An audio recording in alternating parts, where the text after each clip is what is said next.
Wis cah dino iki ku aku pengen mangan bakso tapi sakrene ning Singapura iki bakso larang ya to. Dadi aku nekat tuku dhewe, tuku apa? Tuku tahu, tuku daging bakso dhewe. Iki tuku aku gah gawe lek gawe mesti akeh gagale kok.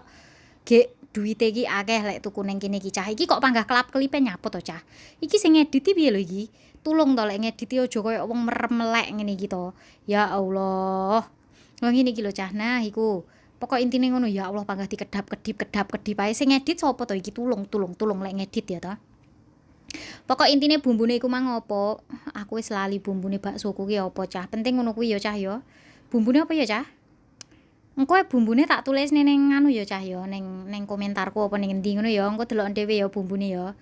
Apa ndelok ning YouTube-e wong-wong ya ora apa-apa lho cah sakjane ya.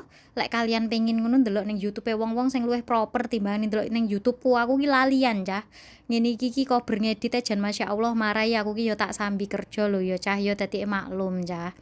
Pengen kuwi gawe YouTube ki ben aku ki iso produktif tapi kadang ki kalah karo malese cah. Ngene iki voice over iki wis beberapa hari setelah aku gawe video ini iki lho cah. Nah, tapi ngene iki jan menul-menul enak ngene iki dipangan pas udan-udan, enak masyaallah cah. Cah wis ngene iki lho ya cah cukup.